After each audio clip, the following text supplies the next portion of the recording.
Why Media Group? The fastest growing media group in North America.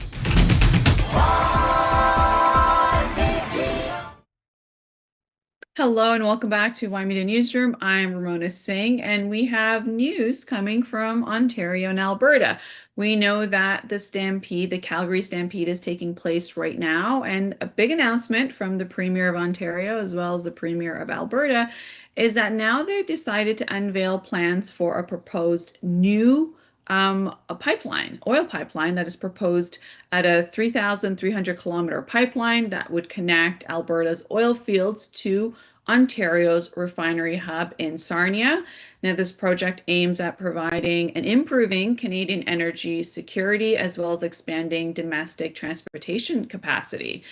This is the case where you have Alberta oil go straight south to the United States, get refined in the United States, and they sell it for below market price. And as well as then you have the Trans Mountain Pipeline going from Alberta to British Columbia for what would be in terms of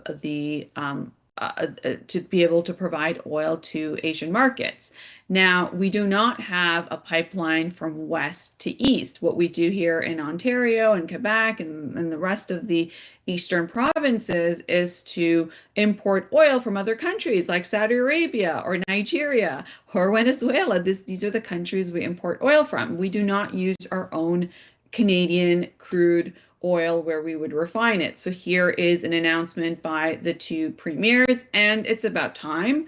Did we have to wait till 2026 to have these sorts of ideas? Well, I'm glad we've finally arrived. So now the two of them have proposed this new pipeline, which will be 3,300-kilometer pipeline that will connect Alberta to Ontario's oil refinery in Sarnia. Now, this project is aimed to improve what would be Canada's energy security. And of course, we saw the oil prices raise.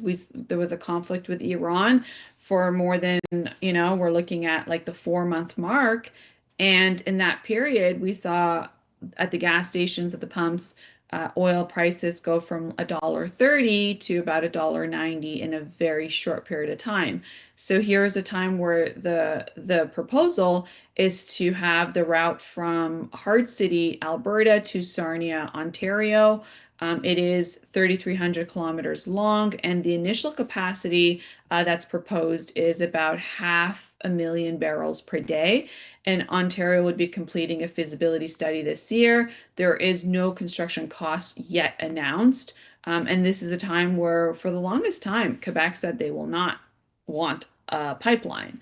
And if you recall, when everything kind of went up in terms of issues with tariffs from the United States, then Quebec started becoming open to maybe it would take a look at pipelines. So that's another aspect of where will this conversation go. Now it's between these two provinces.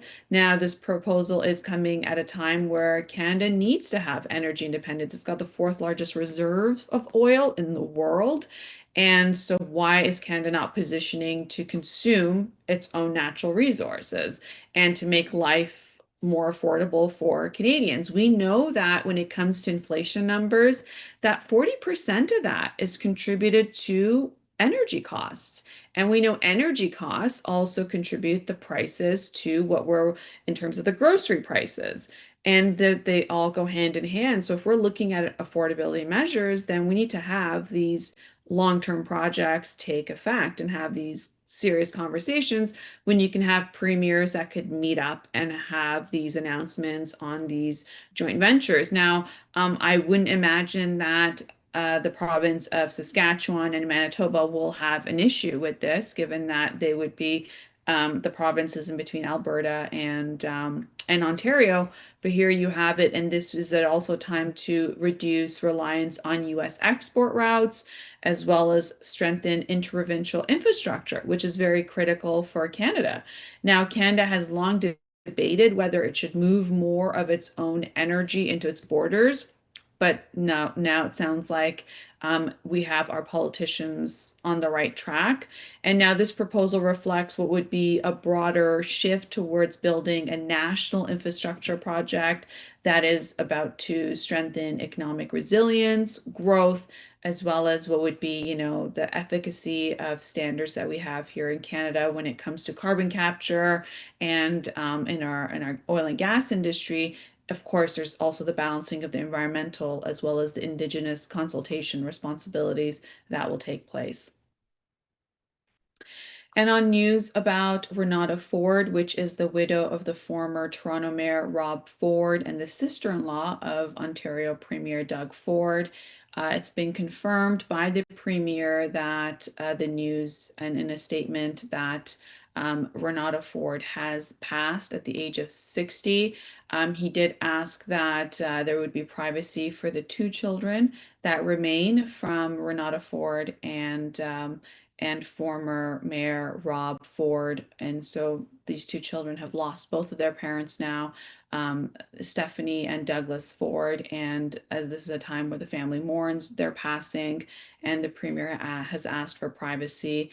Now, we don't know the cause of death. It's not been publicly released, but Renata Ford was the wife of the late Rob Ford, who's died, and her death was now confirmed by the Premier. And this is a time where it's very sad. We send our condolences to the Ford family and the two children that they leave behind. Their parents had a very public life, and so this is a time of mourning for that family. And so our best wishes and condolences and prayers for the Ford family and the two children that they leave behind. Now, going to the US, well, we know that this is the midterm election year. It is in November. And in the meantime, well, you have a lot of primaries that are taking place. And in this case, the Democratic Party is rapidly distancing itself from Maine's Senate candidate, Graham Plattner, after allegations of sexual assault have now surfaced. Now, senior party leaders have withdrawn their support, and major donors are pulling their funding, and there's pressure mounting for him to resign from the race before the July 13th ballot deadline. Now, this is a time where you have this announcement, which is by the former partner, that alleges that Plattner forced her into non-consensual sex back in 2021. Plattner denies the allegations, and meanwhile, Senate Majority PAC has now suspended their financial support. You also have the Democratic Senate leaders calling for the allegations as incredibly disturbing, according to their words. The deadline is fast approaching, so if he does not pull his name, his name will be on the ballot on July 13th. And what this means is that this gives the Republicans a shot. Because then the voters will have a choice on who to vote for. And so if the Democrats want a shot at having a candidate that they support, well, they're going to need him to resign very quickly. Now, the Maine Democrats would have until July 27th to choose a replacement if that takes place. Now, this race is viewed as one of the Democrats' best opportunities to gain a Senate seat. So losing momentum in Maine would complicate the efforts to regain Senate control after the midterms elections.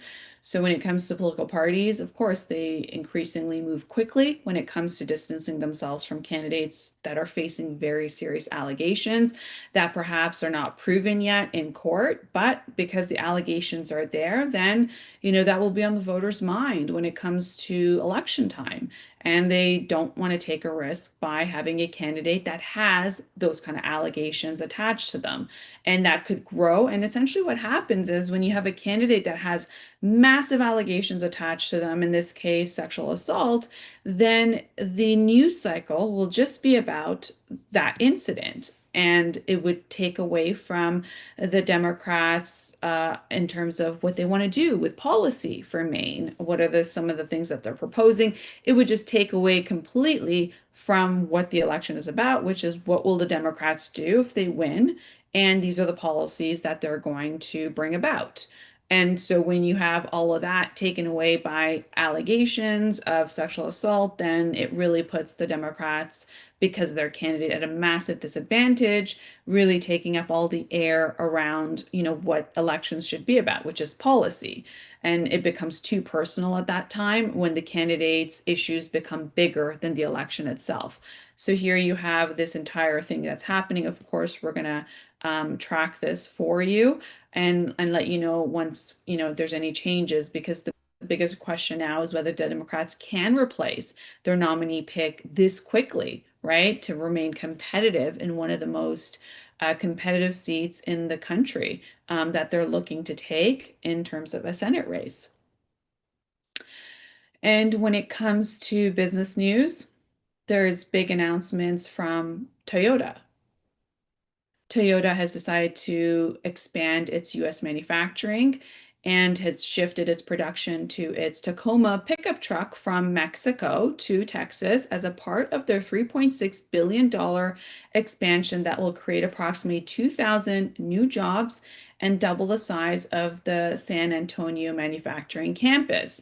Well, it sounds like President Trump's plan in terms of having tariffs and also what this whole Kuzma issue is about, when he did push the issue on the auto industry and he wants more a source place being the United States. Well, here you have this massive announcement of a $3.6 billion investment. Tacoma production is moving from Mexico to the United States, to the state of Texas. This is approximately 2,000 new jobs that will be created in Texas. San Antonio facility is to double its size by 2030 and part of Toyota's broader $10 billion US manufacturing strategy. So now the automakers continue to reshape North American production amid evolving trade policies, supply chain concerns, as well as government incentives that are encouraging domestic manufacturing. So what this means, as global automakers are increasingly becoming aware that if they want access to the US market, it is still the world's greatest GDP, and it is the biggest market that every brand wants to have access to. And for this is a big message for global automakers that if they are looking to build vehicles closer to their customers and have access to those customers, then they have to open up shop in the United States, which is something the president said is part of his big strategy on tariffs and what he's doing on trade agreements. So now beyond politics, you really want to take a look at supply chain resilience and trade uncertainty. Those are massive, major driving forces behind these manufacturing decisions. And on other business news, Microsoft is to cut 4,800 jobs as Xbox undergoes major restructuring. So now Microsoft is cutting 4,800 employees globally, with Xbox bearing the brunt of the layoffs. And as the gaming division is restructuring following years of aggressive expansion. Now, Xbox plans to eliminate roughly 3,200 positions this fiscal year while streamlining its management and improving affordability. So that does, the 4,800 employees is about 2.1% of the workforce that Microsoft is letting go of. And when it comes to Xbox, it accounts for about 1,600 immediate layoffs. And Xbox plans to reduce 3,200 jobs during the current fiscal year. So it's tough times at Microsoft and more specifically at Xbox.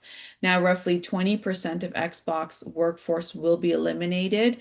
And the new Xbox CEO, Asha Sharma, says that the gaming business is not healthy. Xbox reportedly loses 64% for every dollar invested, and therefore Microsoft is flattening its management layer and introducing a new COO to focus on profitability. Now, Microsoft spent billions acquiring gaming studios, including major acquisitions in recent years, hoping to build Xbox into a dominant content platform. However, rising development costs, slower console sales, as well as changing consumer habits have pressured profitability across the gaming industry. Now, the gaming has become one of the most expensive entertainment businesses in the world. Bigger budgets no longer guarantee bigger profits. So now in this case, you have Microsoft's restructuring reflects a broader reality facing technology companies. It is investors now expect efficiency. They expect sustainable earnings and not to simply have growth at any cost. And also another news when it comes to the gaming industry is that this restructuring is going to take place, and this is also being impacted as there's soaring development costs. So now we've covered the news on when it comes to chips. They've become really expensive, and therefore you have Apple that's announced that, there's some of their smartphones and some of their equipment when it comes to their laptops that are going to be a little bit more expensive because there's a shortage.